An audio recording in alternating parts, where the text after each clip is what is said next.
कृष्णा माता जी। हरे माता, दंडवत प्रणाम। हरे सभी लोगों को हरे कृष्ण। आजानुलंबित भुजो कनकावदाता संकीर्तन पितरा कमलायताक्ष विश्वम्भरो द्विजवरो हे जगत्प्रियकरौ करुणावतार हे कृष्ण करुणा सिंधो दीनबंधो जगत्पते गोपेश गोपिका कांत राधा कांत नमोस्तुते तप्त कांचन गौरांगी राधे वृंदावनेश्वरी वृषभानुसुते देवी प्रणमामि हरिप्रिये भक्त्या विहीना अपराध लक्षये क्षिप्ताश कामादितरंग मध्ये कृपामयी त्वां शरणं प्रपन्ना वृंदे नुमस्ते चरणारविंदम। जय श्री कृष्ण चैतन्य प्रभु नित्यानंदा श्री अद्वैत गदाधर शिवासादि गौर भक्त वृंद। हरे कृष्ण कृष्ण कृष्ण हरे हरे राम राम हरे हरे। सर्वप्रथम भगवान के अभिन्न प्रकाश विग्रह संबंध ज्ञान प्रदाता परम पूज्य परिब्राजक आचार्य त्रिदंडी स्वामी अष्टोत्तर सत शिष्य मद भक्ति प्रसाद विष्णु गोस्वामी गुरुदेव महाराज की पावन श्री चरण कमलों में असंख्य कोटि दंडवत ज्ञापित करते हुए उनकी अहेतुक कृपा प्रार्थना करती हूँ। वे अपनी कृपा वर्षण करें जिससे निज कर्ता अभिमान भाव को छोड़कर एकमात्र उनकी वाणी के वाहक के रूप में अपना परिचय दे सकूं। परम गुरुदेव नित्य लीला पृष्ठो विष्णु आशीष मद भक्ति दयित माधव गोस्वामी महाराज परमेष्ठी गुरुदेव जगत गुरु भक्ति सिद्धांत सरस्वती गोस्वामी ठाकुर प्रभुपाद व समस्त गुरु परंपरा जय युक्त हूँ। सपार्षद श्रीमन नित्यानंद प्रभु श्री गौरहरि वृंदावन विहारी श्राधा गोपीनाथ भगवान जय युक्त हूँ। हम सभी पर अपनी कृपा वर्षण करें जिससे भगवान के पवित्र नाम और हरि गुरु वैष्णव सेवा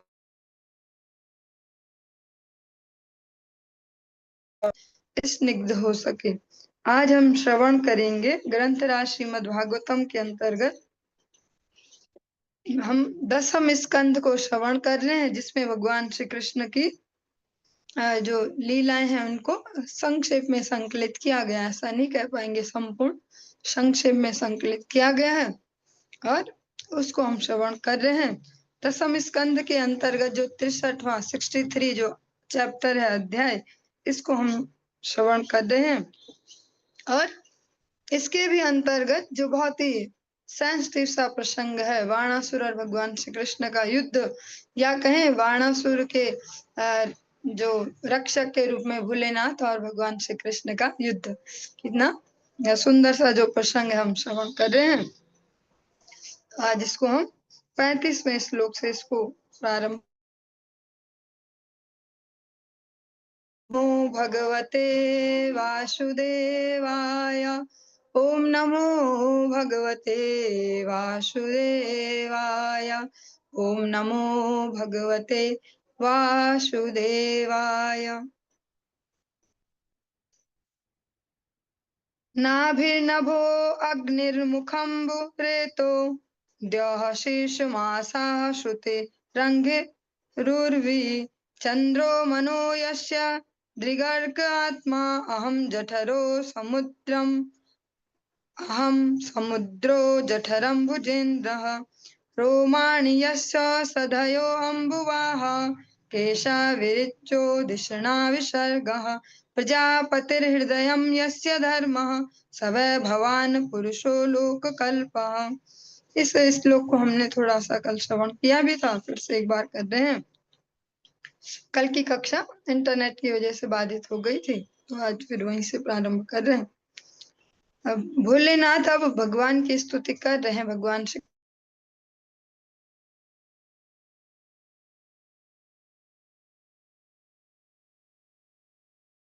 श्री कृष्ण चंद्र ने अपने सुदर्शन देव से उसके जो 996 हाथ काट डाले थे, केवल 4 ही बच गए थे।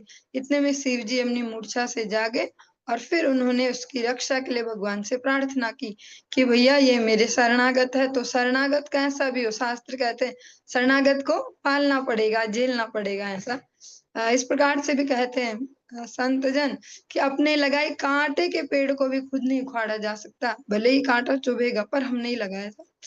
तो भोलेनाथ भी वाणासुर को इसी भाव से बचा रहे हैं कि भले ही कांटे का वृक्ष पर मैंने रोपा था, मेरे शरणागत है मीन्स। तो अभी 4 हाथ बच चुके हैं, तो भोलेनाथ अब भगवान की स्तुति कर रहे हैं।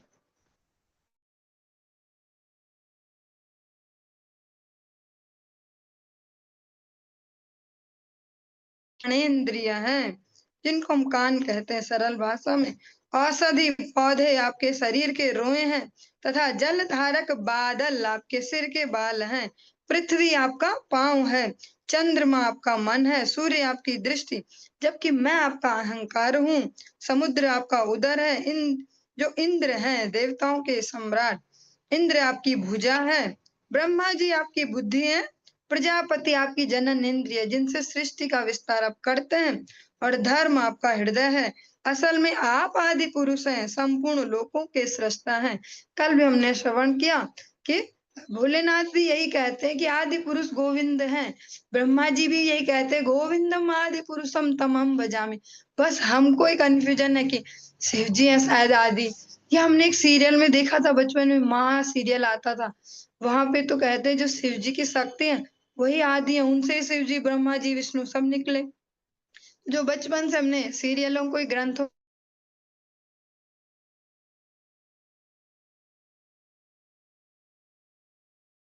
ऐसे ऐसे, या किसी में हमने सुना था कि शिव जी बस सब चीज का ओरिजिन शिव जी है। जब ओम नमः शिवाय एक सीरियल आता था जब हम बहुत छोटे छोटे थे, हनुमान जी वाला देखो तो हनुमान जी, ऐसा ही सीखा था। पर जब सही शास्त्रों के दिशा निर्देश में श्रवण करेंगे तो वास्तविक तत्व को श्रवण कर पाएंगे। कंफ्यूजन मनुष्यों के मध्य है, जो दैवीय श्रेष्ठ है वहां कोई कंफ्यूजन नहीं है, सबको क्लियर है मेरी कौन सी जॉब है। भोलेनाथ कहते हैं कि जो मैं जो हूँ वो आपका अहंकार हूँ, क्योंकि तमोगुण इसका मुख्य होता है और तमोगुण की ही जिम्मेदारी भोलेनाथ को दी गई है, और बहुत ही बेकार सी जिम्मेदारी है। फिर भी भोलेनाथ वैष्णवा नाम यथा शंभु है, तो भगवान की सेवा के लिए जो वाली भी सेवा मिले हम करने को रेडी हैं, इसलिए उन्होंने तमोगुण की सेवा को ग्रहण किया है। और पचा भी वही पाएंगे, उनके अतिरिक्त कोई पचा भी नहीं पाएगा तमोगुण।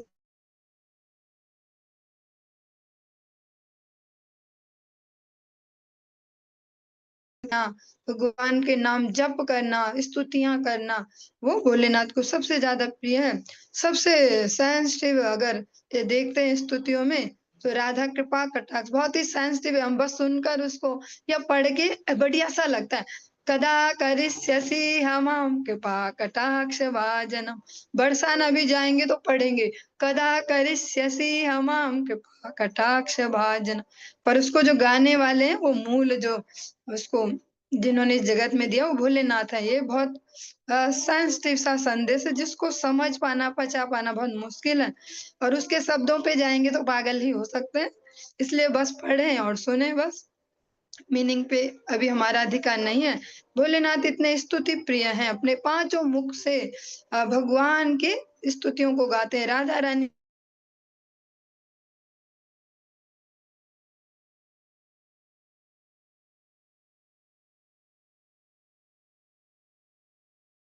की 5 मुख इंगेज किए, हमारा एक मुख भी इंगेज नहीं हो पाता, हम सब इंक्लूडेड में।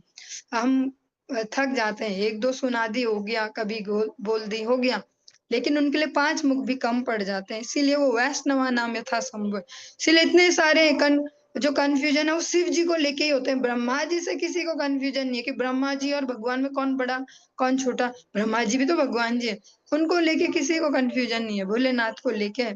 क्योंकि भगवान में इतना घुस गए हैं, अगर लोकल भाषा में बोले ना, तादाद में भगवान से है।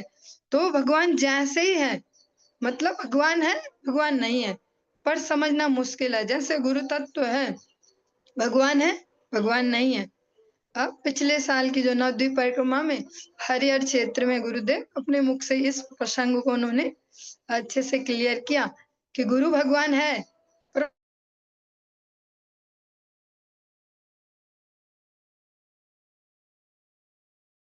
हम भी गाएंगे लोगों जैसे, पर गुरु भगवान नहीं है। भगवान के प्रतिनिधि व सेवक भगवान है, भगवान है। भगवान श्री कृष्ण भी स्पष्ट कहते हैं, यस्य देवे परा भक्ति यथा देवे तथा गुरु तस्येते कथिता यथा प्रकाशन्ते महात्मना। जैसी भगवान में अविचल भक्ति है, वैसी एज इट इज गुरु में होगी जिनकी, 1% ऊपर नीचे नहीं, उनके हृदय में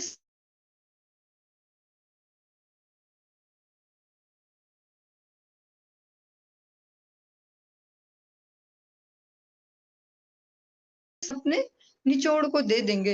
इसका बहुत अच्छा एग्जाम्पल, जब आप सब पार्षद प्रभुपाद सीरीज सुन रहे थे शाम की कक्षाओं में, हमने श्रवण किया था कि श्री चैतन्य मठ में एक बहुत ही हाईली एजुकेटेड और हर प्रकार से संपन्न नित्य लीला पर श्री भक्ति गौरव वैखानस महाराज आए, जो एज में भी बड़े थे और एक्सपीरियंस में और ऑलराउंडर थे। तंत्र शास्त्र से लेके तंत्र मंत्र सिद्धि, ये भूत प्रेत वश में करने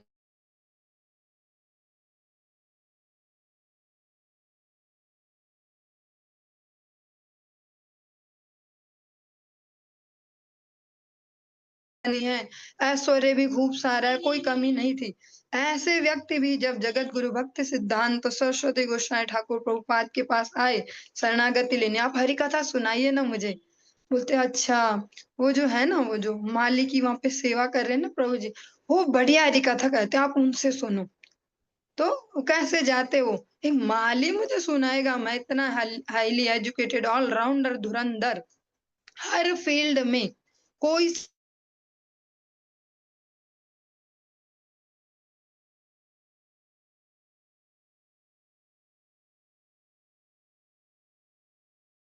वो उनको भेजा गया माली के पास कि अब जाओ उनसे सुनो, प्रभु जी बढ़िया हरि कथा कहते हैं। तो जैसे तैसे गए मन में संदेह लेके और कहते हैं आप मुझे सुनाओ ना हरि कथा। प्रभुपाद ने बोला कि आप सुनाओगे। वो भी चिंता में, मैंने तो आज तक एक श्लोक याद नहीं, कभी कुछ ऐसा बोला नहीं कहीं, पर मेरे गुरुदेव ने मेरे पास क्यों भेजा, कुछ तो कारण होगा। गुरुदेव को चित्त में रख के समर्पण करके जब प्रारंभ किया हरि कथा रूपी अमृत, तो जो ऐसे जो वो इतने ऑलराउंडर महाराज, वो भी धन्य धन्य हो गए। उनके लिए भी आज सब कुछ नूतन था, कुछ ऐसा नहीं था बासी सा, ये तो मुझे आता ही था पहले से, इसमें क्या नई बात है। सब कुछ नवीन नवीन, क्योंकि यस्य देवे परा भक्ति यथा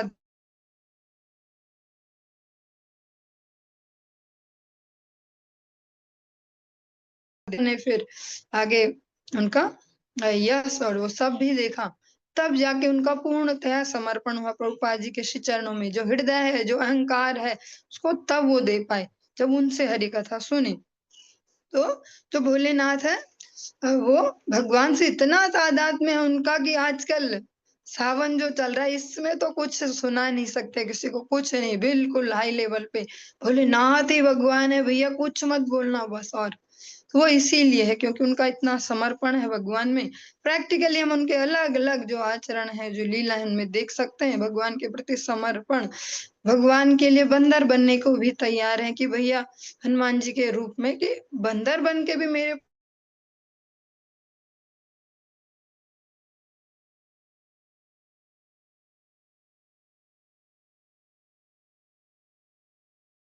उनमें इतना कंफ्यूजन भी होता है, भक्त भी कंफ्यूजन में रहते हैं, नहीं बात तो सही है भोलेनाथ और ये ऐसे ऐसे, पर वो है भी भगवान से जितना जिसका तादाद में है उतना उनमें अंतर फिर हम डिफाइन नहीं कर सकते। तवावतारो अयम कुंठ दामन धर्मस्य गुप्ते जगतो हिताय वयं च सर्वे भवतानुभाविता विभावयामो भुवनानि सप्त। हे असीम शक्ति के स्वामी, इस भौतिक जगत में आपका वर्तमान अवतार न्याय के सिद्धांतों की रक्षा करने तथा समग्र ब्रह्मांड को लाभ दिलाने के निमित्त है।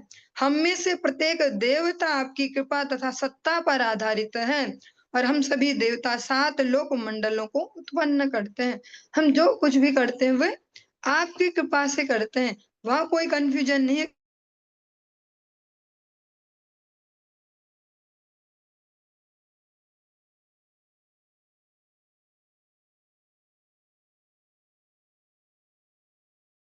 या मैं ऐसा किया, मैंने इतनी मेहनत की, लोग सोते रहते थे, मैंने इतनी रात रात भर काम किया ऐसा, और फिर मैं ही तो भोगता हूँ इसका, जो मेरे पास आज सब कुछ है।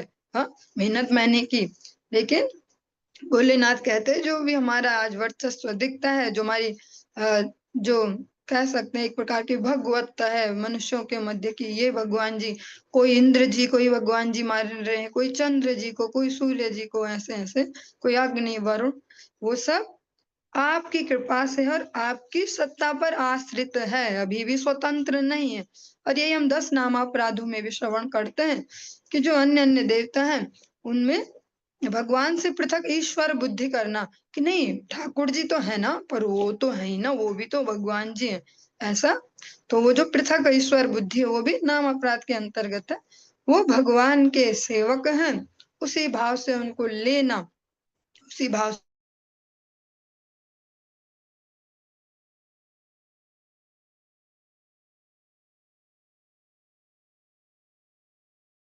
वैष्णव जन है, वो कभी इन निंदा में और चुगलियों में नहीं जाते कि वो ऐसे और वो वैसे, वो उस तत्व को समझते, शालीनता से आगे बढ़ते हैं। त्वमेक आद्यः पुरुषो अद्वितीयः तुर्यः स्वदृग्धेतु रहेतुरीशः प्रतीयसे अथापि यथा विकारम् स्वमायया सर्वगुण प्रसिद्धये। आप अद्वितीय, दिव्य तथा स्वयं प्रकट होने वाले आदि पुरुष हैं। अहेतुक होकर भी आप सभी के कारण और परम नियंता हैं। उस पर भी आप पदार्थ के उन विकारों के रूप में अनुभव किए जाते हैं जो आपकी माया द्वारा उत्पन्न है। आप इन विकारों की स्वीकृति इसलिए देते हैं जिससे विविध भौतिक गुण पूर्ण रूप से प्रकट हो सके। शिव जी कहते हैं आप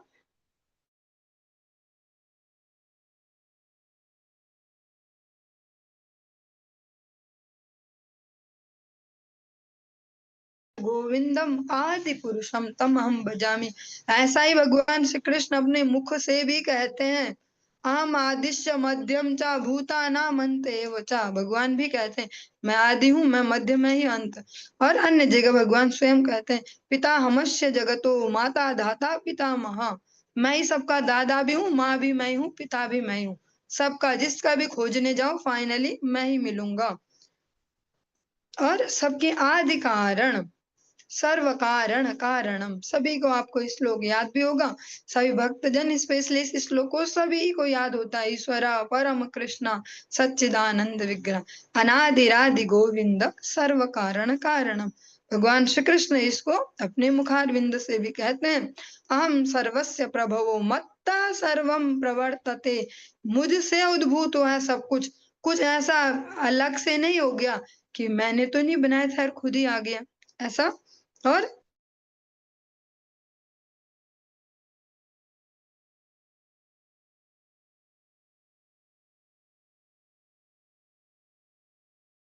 जन किया, स्वभरी मुनि खुद ही 50 हो गए, ऐसे यंत्रवत स्वभरी अलग अलग अलग अलग हो गए। कभी देखते हैं कि भैया त्रिशंकु को ऊपर भेजने के लिए विश्वामित्र जी ने ऐसे किया, कभी वो ऋषि ने ऐसे सृष्टियां की, ऐसे ऐसे। पर भगवान है सुप्रीम कंट्रोलर, भगवान के नियंत्रण के बाहर कोई नहीं है, कोई स्वतंत्र ईश्वर नहीं है, भगवान ही परम ईश्वर है, परम सत्य। जहां जहां भी वैदिक साहित्यों में परम शब्द का प्रयोग है, वहां भगवान श्री कृष्ण स्पष्ट रूप में है, परम सत्यम सत्यम परम धीमहि। भागवत जी प्रारंभ भी यहीं से होती है कि भैया सत्यम परम धीमहि। फिर बीच का सारा मैटर अच्छा हमारे तो दिमाग से ऊपर ही जा रहा है, हाँ, जो हम चर्चाएं सुनते हैं, ये क्या क्या बोलते होंगे, भगवान आदि कारण परम नियंता। तो सरल में भागवत जी कंक्लूजन देती है, नाम संकीर्तनम यस्य, कुछ नहीं तुम्हारे बस का तो यही करो, इससे ही सब हो जाने वाला। नाम संकीर्तनम,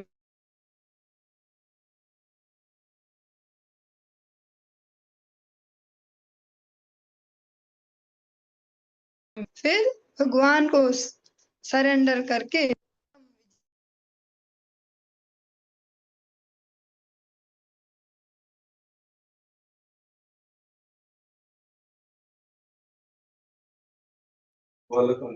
श्रील गुरु महाराज जी, जो हमारे मठ से स्टिकर्स वगैरह है, कुछ इस प्रकार से भी चलते हैं, आप देखेंगे किनारे। उन्होंने प्रथम ये लाइन ही अपना जो मेन कह सकते हैं सिद्धांत के रूप में इसको ही लिया, परम विजयते श्री कृष्ण संकीर्तनम। और फिर उसी प्रकार से हम सभी को नियुक्त भी करते हैं, सबको प्रोत्साहन देते, तुम भी करो, तुम भी बोलो, तुम भी बोलो। तो ऐसा नहीं करते भैया माइक मेरे पास ही रही, मैं ही महाराज, और हमेशा ऐसा ही। जो गुरु होते हैं वास्तव में वे क्षमता रखते हैं अन्यों को गुरु बनाने की। गुरु मीन्स बड़ा। गुरु शब्द का जो अर्थ हम इस जगत में समझते हैं वो बिल्कुल अलग है, थोड़ा विभत्स सा है कि कुछ बड़ा सा हो जाता है व्यक्ति, इतना दम्भ बढ़ जाए कि मैं सबसे बड़ा हूँ, उसको शायद गुरु कहते हैं। बाकी सब नीच हैं, अधम है, मुझसे नीचे। वास्तव में शास्त्र जिनको गुरु कहते हैं, गुरु हुए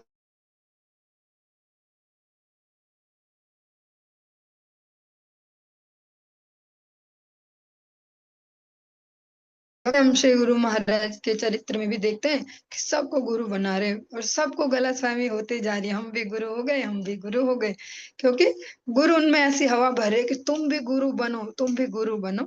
पर वो जब हम वैष्णव जनों के चरित्रों को श्रवण करेंगे तब समझ पाएंगे गुरु होना कोई चार्मिंग जॉब नहीं है, सबसे खतरनाक जॉब है इस सृष्टि की। जीवात्माओं की जो अनेक अनेक जन्मों के अनेक अनेक प्रकार के पाप ढोए जा रहे हैं, उन सब के पाप लेना अपने सर पे कि ठाकुर जी मेरे सर पे ये गठरी, आप कर दो इसको किनारे, गठरी मैं ढोलूंगा। तो बहुत सबसे बहुत बड़ी जिम्मेदारी, सबसे बड़ी जिम्मेदारी इस जगत की गुरु होना है, कोई चार्मिंग जॉब नहीं है। अथैव सूर्यः पिहितश्छायया स्वया छायां च रूपाणि च सच्चकास्ति एवं गुणेन पिहितो गुणास्त्वम् आत्मा प्रदीपो गुणिनश्च भूमन्। हे सर्वशक्तिमान, जिस प्रकार सूर्य बादल से ढका होने पर भी बादल को और अन्य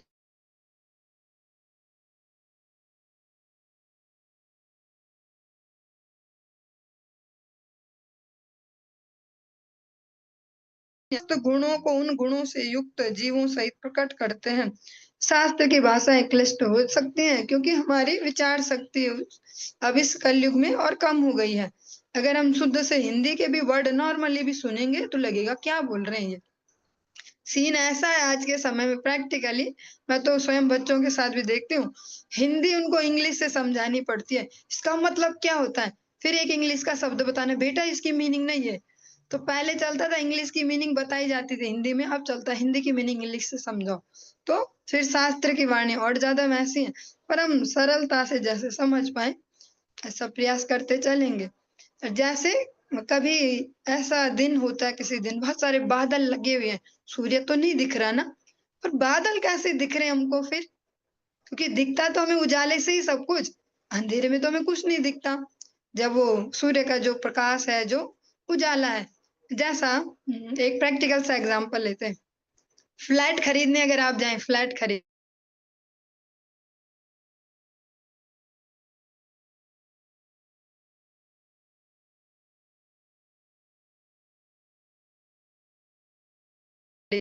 हो जाए, उसमें घूम फिर जाए, खरीद ही ले, और सनलाइट आती है यहाँ पे, सनलाइट की पूरी व्यवस्था है ऐसे, तो वो धूप नहीं होता, उसका मतलब उजाला होता, वो थोड़ा थोड़ा कि दिखेगा आपको कुछ कुछ थोड़ा थोड़ा ऐसा। तो जिस दिन सूर्य दिख नहीं रहे, बादल लगे हुए हैं, बादलों ने सूर्य को भी ढक दिया, अरे भैया सूर्य भी ढक गया, पर दिख कैसे रहे वो बादल भी, फिर उस सूर्य की ही ऊर्जा से वो बादल भी दिख रहे हैं जिन्होंने उनको ढका है। ऐसा सरल सा भाषा से समझ पाएंगे। भगवान अनेक बार ऐसे दिखेंगे, अनेक अनेक अवतार में, ये करते हैं वो करते हैं ऐसा ऐसा, भौतिक गुणों के प्रभाव में दिखते हैं। ये भी हम जैसे ही हैं शायद कृष्ण जी भी। यहाँ भी आजकल सब पटाने में लगे, 1 पटा 2 पटा ऐसे ऐसे, भगवान के भी इतने सारे ऐसे ऐसे। ये सबसे वैसा एग्जाम्पल है, सबसे बेकार सा एग्जाम्पल है, पर चलता यही है, इससे ही सबको समझ में आता है। पर वो उसमें फंसे पड़े नहीं है, वो कभी डिप्रेशन में नहीं जा रही, वो वाली भाग गई, वो अब ठीक से बात नहीं करती, ऐसा ऐसा। भगवान डिप्रेशन में नहीं है, या ओवर एक्साइटेड नहीं है, 10 पटा ली हमने तो ऐसे ऐसे। तो उसको हम ऐसे ही समझ पाते हैं। कर रहे हैं, पर वो है नहीं, उनके प्रभाव में नहीं है। जैसे जो भगवान की एक शक्ति है, एक छोटी सी शक्ति, सूर्य देव, बादलों ने ढक दिया, भैया ये तो बहुत बड़ी बात हो गई, आज सूर्य ही ढक गए, दिख ही नहीं रहे। पर वो बादल कैसे दिख रहे हैं, फिर वो उसी सूर्य के प्रकाश से दिख रहे हैं। तो ऐसे भगवान भौतिक श्रेष्ठ में इन गुणों को स्वीकार करते हैं, दिखते हैं, स्वीकार करते, पर उनके संग दोष भगवान को नहीं लगता, और हमको वो बहुत जल्दी लगता है। इसलिए हमारे लिए स्पष्ट, क्लियर कट कहते हैं संत जन। नित्य लीला पर श्री भक्ति वल्लभ तीर्थ गोस्वामी महाराज जी, जो हमारे ज्येष्ठ गुरुदेव हैं, गुरुदेव के ज्येष्ठ गुरु भ्राता श्री चैतन्य गौड़ीय मठ को, जिन्होंने इतने साल तक अपनी सेवाएं दी, पूरे विश्व वैष्णव राज सभा में भी जो सभापति रहे, उसके मुख्य व्यक्ति रहे, पूरे वर्ल्ड वाइड जिन्होंने प्रचार को बहुत अच्छे लेवल पर, विदेशों में भी बहुत अच्छे लेवल पर किया। आज अगर आप कुमुद वन में देखते हैं तो गोकुल नाम से इनकी एक संस्था भी है, global organisation for Krishna Chaitanya universal love. इस प्रकार से उन्होंने बहुत बड़े बड़े जो सेवा प्रकल्पों में अपना योगदान दिया, सेवाएं दी। वो जब संकीर्तन करते जिसमें नाचना है सबको, हमको तो यही लगता है संकीर्तन, उसमें भी कहते हैं गौर हरि बल भाई, गौर हरि बल भाई, साधु जन संग करी गौर बल भाई। तो स्पष्ट कहते हैं, घुमा फिरा के नहीं कहा जा रहा कि नहीं नहीं धीरे धीरे कोशिश करो, स्पष्ट है, क्लियर कट, यहाँ तो लाइन कट करो, असत्संग पहले छोड़ो, सीधे छोड़ना पड़ेगा। सनी चलेगा, वो मेरा वैसा, वो ऐसा, वो मेरा इतने साल का ऐसा वाला दोस्त, साथ में सिगरेट उड़ाई थी हमने, साथ में चुगलियां की थी, कट करना ही पड़ेगा स्पष्ट। श्री रूप गोस्वामी पाद, जिन्होंने पूरे वृंदावन धाम को आज पूरे विश्व के लिए दिया है, उनके दिए गए वृंदावन धाम पे आज सब मजा कर रहे हैं, अपनी अपनी संस्थाएं बिल्ड कर रहे हैं, अपने अपने एंगल से वृंदावन दुनिया को दिखा रहे हैं। पर जिन्होंने उसको दिया है वास्तव में ऐसे षड गोस्वामियों में अभिन्न रूप गोस्वामी पाद स्पष्ट कहते हैं, संग त्यागात सतो वृत्ते, वो असत संग क्लियर कट छोड़ना ही पड़ेगा। नहीं चलेगा कि दारू भी पीते हैं और फिर गंगा जल पी के शुद्ध भी हो जाते हैं, ऐसा नहीं चलने वाला। सत्संग बिल्कुल छोड़ेंगे तब ये समझ में आएगा, वरना जो जो भी हरि कथा सुनेंगे और असत्संग भी चलते रहेगा, सारी हरि कथा रोज उस पे झाड़ू मारने में चलेगी, फिर अगले दिन फिर कचरा, फिर झाड़ू मारो। तो ठाकुर जी बैठेंगे कब, रोज यहाँ कचरा ही है, रोज तुम्हारा झाड़ू ही चलता है, साफ तो कभी हो नहीं रहा, बैठूं कैसे? भवित मुकुंद की स्फूर्ति की संभावना भी कैसे होगी ऐसे हृदय में। तो बस क्लियर कर दो कि अब कूड़ा चाहिए ही नहीं, तो फिर एक बार सफाई हुई, झाड़ू पोछा हो गया, ठाकुर जी विराजित हो गए, फिर तब वो अनुभव ले पाएंगे जो गुरुदेव स्पष्ट देना चाह रहे हैं हमें। उनकी भी मजबूरी, हमारी पात्रता इतनी नहीं हो पाती, तो हम अभी उसी लेवल पर है, खाए पिए, मजा आया, कथा में बहुत आनंद आया, कीर्तन में नाचे भी हमने, खाया पिया, प्रसाद भी बढ़िया था, फिर चल पड़े, फिर अगली कथा, ऐसे ऐसे। पर जो वो वास्तव में देना चाहते हैं, वो आनंद के लिए तो पात्रता चाहिए। पहली बेसिक पात्रता है कि भैया गलत संगति क्लियर कट छोड़ो। गलत संगति रहेगी तो वो जो उच्च लेवल का भी हमें दे रहे हैं पचा नहीं पाएंगे।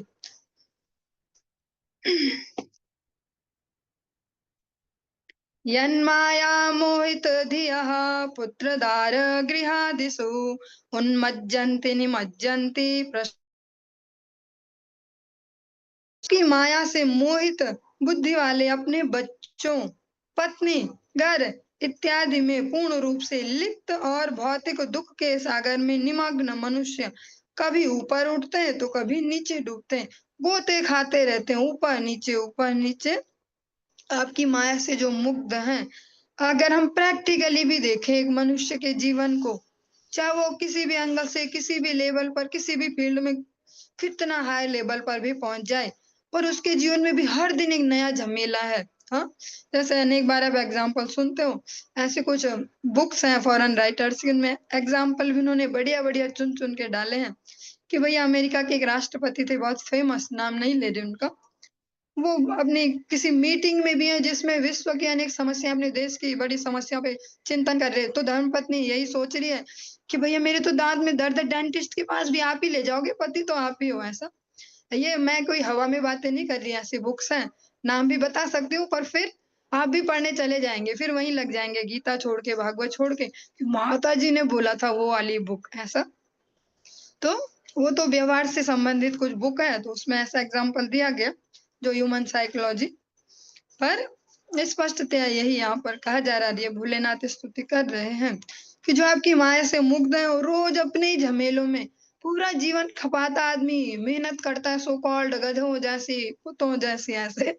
और ये मेरे वचन नहीं है, शास्त्र से ही पकड़े हैं, आप अनेक बार सुनते ही हैं, चाहे वो विदुर जी हो, धृतराष्ट्र को फिर ऐसे ही शब्द सुनाते, कुत्तों गधों सियारों वाली एग्जाम्पल देते हैं, क्योंकि वही प्रैक्टिकली है। पशु ही ऐसा करते हैं, जीवन भर मेहनत करते हैं, पता नहीं क्यों करते हैं, बस करते चले जाते हैं।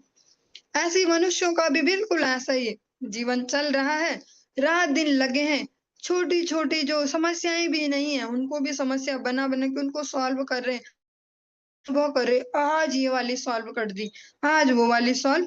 कभी ये विचार करने का समय भी नहीं है, ऐसा संग भी नहीं है कि हम मनुष्य क्यों बने।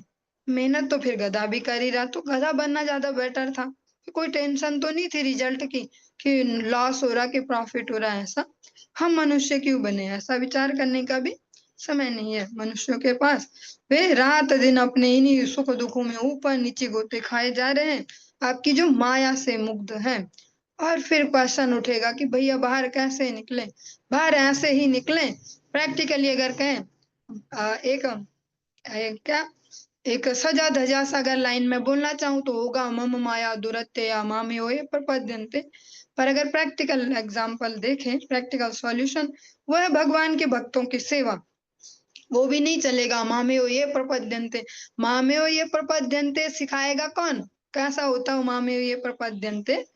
तो पहले भक्तों की सेवा, पहले घिस घिस के भक्तों की सेवा करनी पड़ेगी, अपना ईगो किनारे रख के, जो जो भी वो बोले कि ये तो हमारे लेवल का नहीं लगता, ऐसा हमारे तो कपड़े भी गंदे हो सकते हैं, लोग भी क्या सोचेंगे, ऐसा वो सब किनारे रख के, अपने सारे अभिमान एक किनारे रख के, एकमात्र अभिमान कौन सा पाला जाए, वो सिखाते हैं सुतीक्ष्ण महाराज। रामचरितमानस में श्री राम प्रभु की कथा में तुलसीदास जी बहुत अच्छे से इसको कहते हैं, तीक्ष्ण महाराज। वो भगवान से ही मांगते हैं, मुझे अहंकार चाहिए भर भर के। कौन सा अहंकार, अस अभिमान जाया जानी भोरे, मैं सेवक रघुपति पाति मोरे। इसी को हनुमान जी संस्कृत में कहते हैं, दासो हम कौशलेंद्रस्य, मैं कौशलेंद्र का दास हूँ, यही मेरा अभिमान है, इसके अलावा कोई अभिमान मेरे ऊपर नहीं चढ़ सकता। अभिमान शब्द जब हम नॉर्मली सुनते तो हमको लगता है घमंडी होना, शायद ऐसे कि बहुत पैसे वाले जी, हम ऐसे बहुत खूबसूरत, ऐसा ऐसा। अभिमान मीन्स जो एक गलत फहमी हमने पाल ली, उसको अभिमान कहते हैं, गलत फहमियां। जैसे मनुष्य बने, मनुष्य शरीर में घुसी जीवात्मा, मैं मनुष्य हूँ, एक अभिमान पहला ये चढ़ा, उसके ऊपर से फिर जेंडर वाला अभिमान, मैं स्त्री, मैं पुरुष, मैं थर्ड जेंडर, ऐसा ऐसा। उसके ऊपर से फिर मैं इनका ये रिश्तेदार, इनका मैं बच्चा हूँ, मेरे ये पापा है, ये मम्मी है, ऐसा, ये दादी दादा, मेरा मोहल्ला, मेरा दोस्त, मेरी स्कूल, मेरे टीचर, ऐसे धीरे धीरे वो और बढ़ते गया, मेरा ये प्रोफेशन, ऐसा ऐसा, मेरी भी इज्जत है भैया समाज में, मैं समाज का एक प्रतिष्ठित नागरिक, ऐसा ऐसा। पर जिनको सच में आत्म साक्षात्कार के पथ पे सच में जाना है, समझना है कि ये झमेला क्या है, बार बार क्यों हम इन शरीरों में घुसते हैं और इतने इतने दुख हर दिन झेलते हैं, इमोशनली, फिजिकली, मेंटली, अलग अलग दुख। और जिसके लिए हमने कुछ किया और उसने कुछ बुरी लाइन सुना दी, वो लाइन कम से कम 15-16 दिन दिमाग में घूमती रहेगी, बोल कैसे दिया ऐसा, ऐसा भूल कैसे दिया, मैंने इतना किया इनके लिए, भूल कैसे दिया, लाइन घूमते रहेगी। ये प्रैक्टिकली इसको तो हम सभी समझ ही सकते हैं अपने एक्सपीरियंस में। तो ये सब की जो बेसिक गड़बड़े वो अपना अभिमान है जो हमने पाला है, कि इससे मेरा ये कनेक्शन, उससे मेरा वो कनेक्शन, मेरा ये परिचय, मेरा वो परिचय।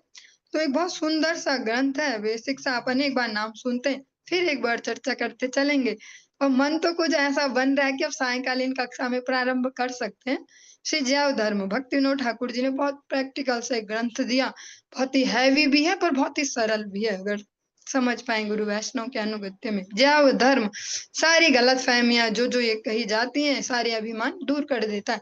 पहले ही चैप्टर में सब क्लियर कि बेटा ये सारे शरीर के अभिमान किनारे, ऐसा श्री जैव धर्म। उसमें बहुत अच्छे अच्छे चैप्टर्स ऐसे दिए गए जिनमें क्लियरली अच्छे अच्छे टॉपिक लेके कि व्यवहार कैसे, सभ्यता क्या होती है, नैमित्तिक धर्म के समझते हैं हमारे एज ए मनुष्य भी। मातृधर्म, पितृधर्म, पुत्र धर्म, समाज के प्रति धर्म, ऐसे अलग उसके ऊपर से फिर जो आध्यात्मिक धर्म बनाए गए हैं सो कॉल्ड अलग अलग, वो सब भी तो बहुत अच्छे से वहां भक्ति विनोद ठाकुर जिनको क्लियर करते चलते हैं, उससे फिर समझ पाते हैं। तो जो जीवात्मा है, जो अभिमान की हम बात कर रहे हैं, जब हम सेवा में घिसेंगे खुद को, सारे अभिमान ध्वस्त हो जाते हैं। इसलिए चाहे कोई कितने ही सो कॉल्ड बड़े बड़े घरों के भी व्यक्ति आए इस भक्ति राज्य में, ऐसा हम स्पष्टतया देखते हैं। भक्ति विनोद ठाकुर जी स्वयं अगर भौतिक रूप से भी देखो कितने बड़े ऑफिसर, कितना उनका वैभव है, वो स्वयं भी किस लेवल पर, उनमें तो है ही नहीं, साइड कहाँ से करेंगे, फिर भी हमारे शब्दों में।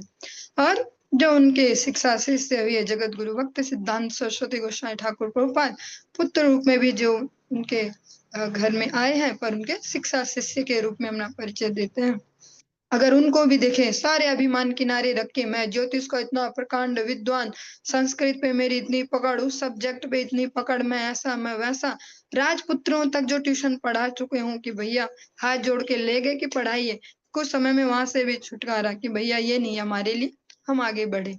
ऐसे पूरे विश्व में जिनका आज इतना वर्चस्व है, जिनकी इतनी महिमा है, वो किस लेवल पर जा जाकर सेवाएं करते हैं। वे ऐसे महाराज बनकर कभी नहीं रहे कि चल भाई तू ऐसा कर दे, तू वैसा कर दे, ऐसा ऐसा। जीवन के अंतिम क्षण, अंतिम कण तक भी कहते हैं। भक्ति विनोद ठाकुर जी कहते हैं मैं स्वीपर हूँ, ठाकुर जी का झाड़ूदार हूँ। इससे नीचे वो क्या कह सकते हैं? इस समाज में हम अपने जो सो कॉल्ड मेंटेलिटी, उसमें सबसे नीचे इनको ही मानते हैं, जो सफाई कर्मचारी। हर संस्थान में भी उनको ही लास्ट समझा जाता है। कोई ऐसा इंस्टीट्यूट हो साफ सफाई वाले, ऐसे साफ सफाई वाले। भक्ति विनोद ठाकुर जी कहते हैं मैं वही साफ सफाई वाला हूँ, मैं झाड़ूदार हूँ ठाकुर जी का। तो यहाँ कैसे कैसे भी आए, और ऐसे शिल जगत गुरु भक्त सिद्धांत सरस्वती गोस्वामी ठाकुर प्रभुपाद के पास जो उनके एक से एक धुरंधर शिष्य गण आए, सब एक से एक उच्च कुलीन, उच्च शिक्षित, पर सब ने फिर वही किया। बेसिक पहले सेवाओं से, न्यून सेवाएं करने से हमारा ईगो है, जो अहंकार है, वो गायब हो जाता है, वो धुल जाता है। इसलिए प्रारंभ वहीं से किया जाता है। सन्मार्जन ये सब वही दिया जाता है पहले। अभिमान पहले निपटाओ, अभिमानों के साथ सेवा नहीं होगी। हम इतने हाई लेवल के आए हैं यहाँ से, प्रैक्टिकली एक स्पष्टता अगर अपने एक्सपीरियंस से कहूँ, एक जो व्यक्ति है आज के समय में वैष्णव वेश भी है, परिचय भी है, महाराज भी हो चुके हैं, पर वो अभी तक भी सेवा भाव आ नहीं पाया, क्योंकि अभी भी वही अभिमान है कि भैया हम तो इस क्लास के ऑफिसर थे, इस रैंक के ऑफिसर है, हम लेने नहीं आए कुछ, हम देने आए हैं। जो ऐसा श्री गुरुदेव को कहे कि हम लेने नहीं आए हैं आपके पास, देने आए हैं, हमारी जो योग्यताएं है आपको देने आए हैं, देखो ऐसे। तो वो कितने ही समय हो जाए उनके आसपास घूमते घूमते, सन्निकटता में सन्निधि प्राप्त नहीं हो सकती। सन्निधि और सन्निकटता दो अलग अलग। निकटता तो जुए खटमल ऐसे ही है, एग्जाम्पल देते हैं आचार्य गण भी कि जुए खटमल ये सब बहुत नजदीक रहते हैं, मच्छर, पर वो खून चूसते हैं, वो दुख देते हैं, वो सुख नहीं देते। सेवक सुख देते हैं। तो सेवकाई के लिए पहले अहंकार छोड़ने पड़ते हैं। अगर हम बात करें भोलेनाथ की, तो इतने देवों के देव फिर भी भगवान के लिए हर सेवा में तैयार है। जहाँ जो सेवा चाहिए हर जगह तैयार है।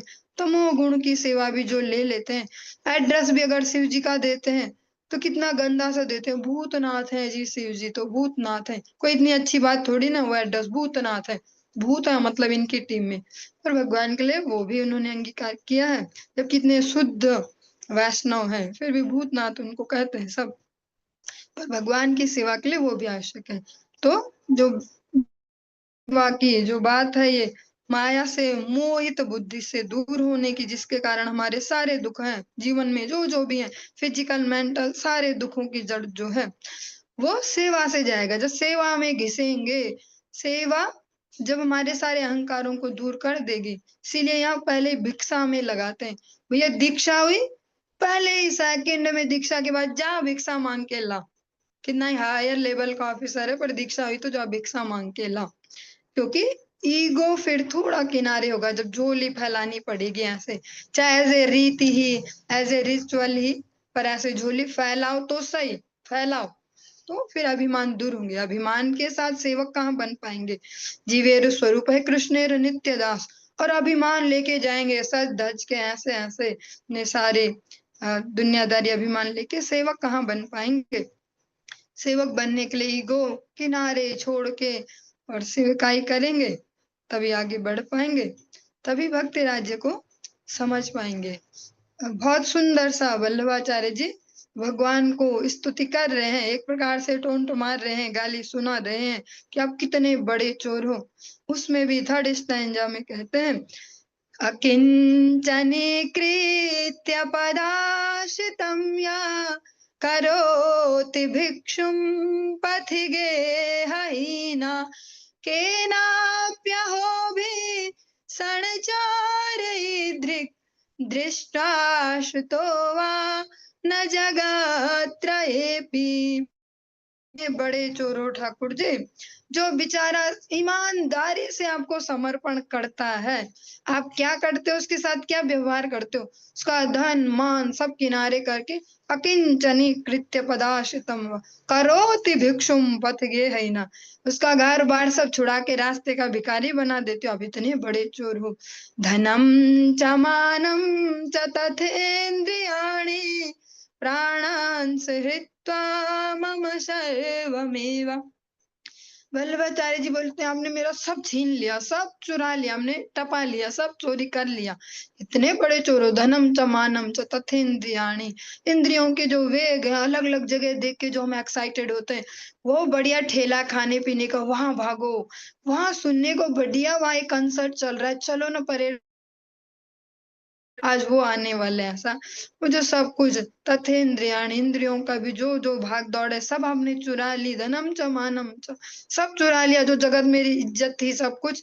और एक न एक बार अगर शुद्ध भक्ति में बढ़ना है तो इस सीन से सबको गुजरना ही पड़ता है, जहाँ धनम च मानम च तथेन्द्रियाणी, इंद्रियों का भी सब जोर खत्म, मान भी सब खत्म, सब बोलते क्या आदमी है यार ये, तमीज से नहीं रह सकता, ऐसा क्या है यार ये ऐसा, और धनम भी गया।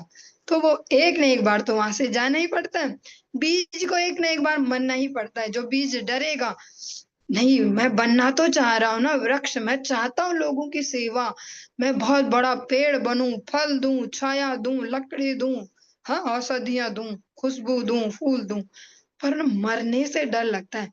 वो जो कुछ दिन जो वो मरना पड़ेगा जमीन के अंदर, जब कोई मुझे नहीं देख पाएगा, मैं मर जाऊंगा मिट्टी में, वो मैं नहीं झेल सकता। तो फिर वो वृक्ष भी कभी नहीं बन पाएगा, चाहे बातें कितनी बना ले। ऐसे शुद्ध भक्ति, भक्त ऐसे होते हैं, भक्ति ऐसी करनी चाहिए, भगवान ऐसे मिल जाते हैं, गोलोक धाम का टिकट रिजर्व हो जाता है भैया, पर एक बार तो मनना ही पड़ता है।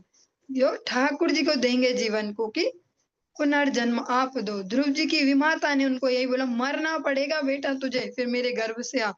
भले ही वो उनके गर्भ से नहीं गए पर मरना तो पड़ा ही एक बार। मरना मीन्स अपने सारे ईगो, अपना सब कुछ अहंकार दमन करके, इंद्रियां दमन करके, भगवत आराधना केवल। वो मर गए तो अमर हो गए। आज भी ध्रुव जी को सब जानते, ध्रुव जी कभी नष्ट नहीं होते।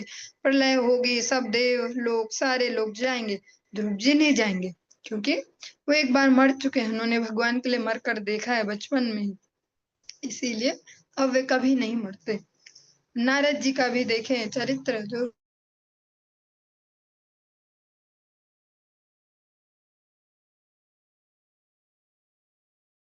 जाती है, इतने सारे महाराज जी है, पत्तलें उठाओ, ऐसा करो, कभी बोलते पानी ला बेटा, कभी बोलते हैं ऐसा ला बेटा, ऐसे तंग करके रखते हैं। उन्होंने किया वो प्रसन्नता से, फिर उनकी कृपा को मंत्र रूप में लिया, फिर भगवान को एकनिष्ठ होके भजा। और सारे सारे हमने श्रवण किया था भागवत जी में ही प्रथम स्कंध में, कि सोने के पहाड़, चांदी के पहाड़, इतने सुरम्य वातावरण, ऐसे बाग बगीचे सब मिले नारद जी को प्रैक्टिकली, उन सबको पार करके गए। फिर मंत्र जप में निष्ठा रखी, सबको किनारे छोड़ के, जो जगत की सो कॉल्ड दुर्दशा है उसको भी छोड़ा, जो सो कॉल्ड वैभव है उसको भी छोड़ा, तब जाके ठाकुर जी ने चित्त में थोड़ा सा दर्शन दिया। और फिर अगली बार अपना ही बना दिया। नारद जी भगवान का चलता फिरता विग्रह है, उत्सव विग्रह कह सकते हैं नारद जी को भगवान का, क्योंकि बिना नारद जी के कोई भगवान तक नहीं गया। नारद जी हर जगह घुस घुस के सबके जीवन में जाते हैं। काल यवन को भी नारद जी बोलते हैं, जा भैया आक्रमण कर तू मथुरा पे, इस समय बढ़िया मौका है, देख जरासंध ने भी उनको तंग करेगा, तू इधर से जा, तू भी अभी हाथ साफ कर। नारद जी भेजते हैं वहां पे भी। ध्रुव जी के जीवन में नारद जी, प्रहलाद जी के जीवन में नारद जी, हम सबके जीवन में नारद जी गुरुदेव के रूप में, क्योंकि गुरु परंपरा आप सभी सुबह सुबह पढ़ते हैं, ब्रह्मा आइते नारदेर मते। तो वो नारद जी को भी एक बार इस प्रकार से खुद को खपाना ही पड़ा सेवा में। तो प्रैक्टिकली जो शास्त्रों का निचोड़ है वो सेवा ही है। ऐसे तो हम एक साहित्यिक रूप से भी सुन सकते हैं भागवत जी, ऐसे बढ़िया बढ़िया सुना, बढ़िया बढ़िया भागवत सुन ली हमने, तो मजा आया, बहुत मजा आया।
जो सेवा है उससे तुम्हारे भाव के बीज हैं, जो बार बार भाव मीन्स ये दुख का समुद्र, ये जगत जिसके बीज हैं, क्योंकि हर चीज का सार है उसके बीज में, जो उसके बीज है वो सेवा से भुन जाते हैं। और ये सब प्रैक्टिकली हम सभी जानते ही हैं। भुने हुए बीजों में कितना ही खाद पानी डालो उगेंगे नहीं, तो वह भुनते हैं सेवा से। सेवा के बगैर हम चाहे वो नाम जप हो, चाहे भक्त दिखना हो, उससे बीज भुनेंगे नहीं। थोड़ी देर के लिए लगेंगे कि भैया उग नहीं रहे शायद, ऐसा ये तो शायद भुस हो गए, पर वो फिर उगेंगे अपनी अनुकूलता पाते ही। हमारा प्रारब्ध फिर से जोर मारेगा, ऊपर आ जाएगा। अगर सेवा नहीं कर रहे हैं भर भर के घिस घिस के, तो फिर प्रारब्ध कभी भी जोर मार सकता है, किसी भी एज में और किसी भी फेज में। किस प्रकार से मारेगा वो कोई नहीं जानता, फिर कैसे दुर्गति हो। सेवा अगर निरंतर चलती रहेगी अबाधित, बीज वो भुन जाएंगे। वर्ड जन्म भव बीजा नाम, और भुने बीज कभी नहीं उगते। जो शास्त्रों का निचोड़ है, जो हम अध्ययन कर रहे हैं श्रीमद् भागवतम, इसमें भगवान और उनके भक्तों के जो व्यवहार है उनको श्रवण कर रहे हैं आपसे। सेवा, सेवा मीन्स जो भी आपको आपके वैष्णव जन कह रहे हैं कि जरा ऐसा कर देंगे, जरा वैसा, प्रारंभिक स्तर पर वही है, अंतिम स्तर पर भी वही है। क्योंकि जो हम सोचते भी हैं इमेजिनरी कि शायद अच्छा यहाँ की भक्ति का गोलक गोलोक धाम, तो वहां तो बस ललिता विशाखा, फिर मैं भी शायद उनके साथ जैसे कीर्तन भी कभी कभी बोले जाते हैं, वो अष्ट सखिन में कोटि गोपिन में कहीं लिख लीजो मेरा नाम, अष्ट सखियों में मेरा ही नाम लिख दो, अब ललिता जी को हटा के मेरा लिख।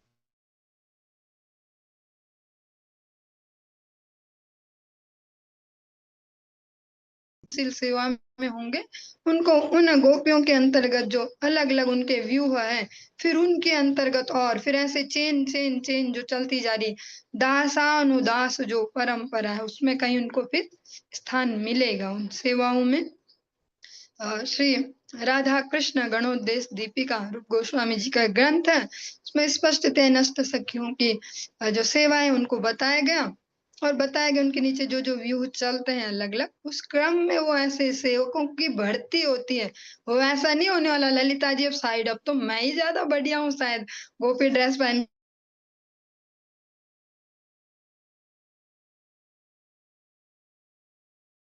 उदास है। वहां भी ये नहीं होगा कि जो हमको अभी सिखा रहे हैं ना, ये ज्यादा बन रहे जो ऊपर वाले, हम इनसे ऊपर जाके दिखाएंगे, ऐसा कहीं नहीं होता। अनुगत्य हर जगह चलेगा। अनुगत्य क्यों है? अनुगत्य वो हमारे ईगो को दबाता है, अनुगत्य अहंकार को दबाएगा। क्या आज बहुत उछल रहा बेटा, नीचे आ जा, ऐसे। तो जो अपने से ऊपर वालों का अनुशासन है वो हमको सही जगह पे रखता है। भय बिनु होई न प्रीति, ऊपर वालों का भय नहीं होगा तो उनमें भी और भगवान में भी प्रीति उत्पन्न नहीं हो सकती, इसलिए वो परम आवश्यक है। सार सेवा ही है। चलिए आज की इस चर्चा को यहीं पे,